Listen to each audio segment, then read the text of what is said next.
Welcome to my YouTube channel. Mereka siapa ya?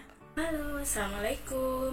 Jadi hari ini kita akan membahas tentang siapa sih penemu sel itu. Nah, tapi sebelum kita cari tahu siapa penemu sel itu, kita harus cari tahu dulu dong siapa penemu mikroskop ini.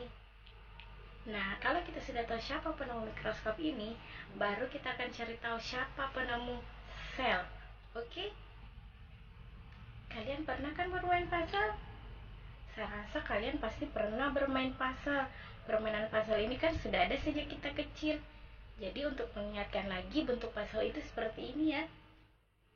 Nah, permainan puzzle ini apa sih hubungannya sama materi kita kali ini? Nah, makanya dinonton terus video kita kali ini. Jadi, penemu mikroskop pertama itu adalah Zacharias Janssen. Ini dia.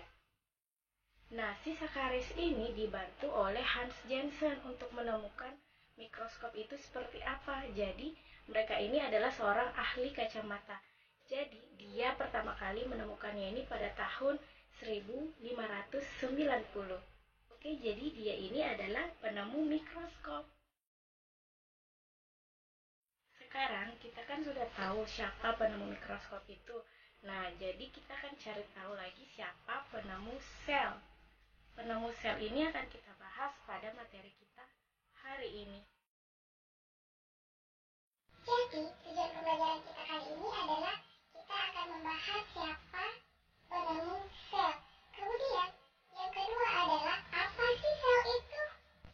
Pernah dengar pepatah, tak kenal maka tak sayang kan? Nah, pepatah itu juga pernah dibuat lagu loh, tak kenal maka tak sayang. Nah, sebelumnya kita harus kenalan dulu dengan siapa penemu sel itu. Sebelum kita pahami apa sel itu dan bagian-bagian dari sel tersebut.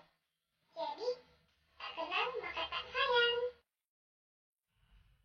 Jadi, yang pertama kali menemukan sel adalah Robert Hooke. Nah, Robert Hooke ini pertama kali melakukan dengan irisan gabus. Nah, di dalam irisan gabus ini dia hanya mendapatkan ruang-ruang kecil seperti pada penjara. Makanya dia menamakan ini adalah selula atau ruangan. Dan Robert Hooke, ada Robert lain loh yang menemukan ada inti pada sel. Namanya adalah Robert Brown. Nah, jadi dua Robert ya yang sudah menemukan sel ini.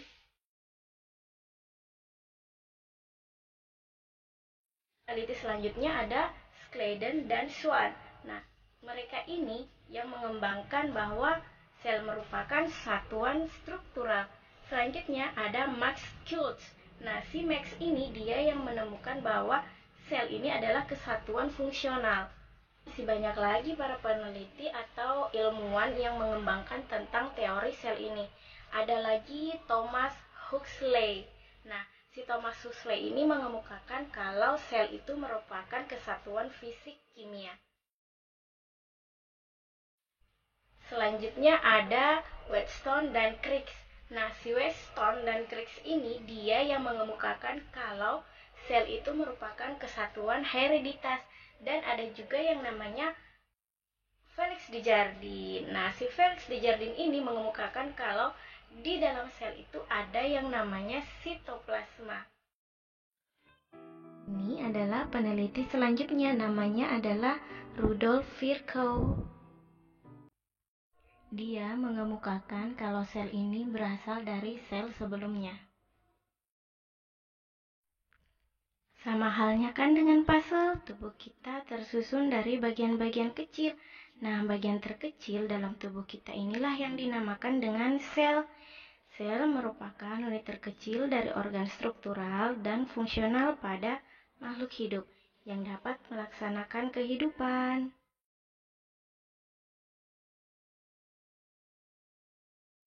Sekian dulu ya pembahasan kita kali ini tentang siapa sih penemu sel itu.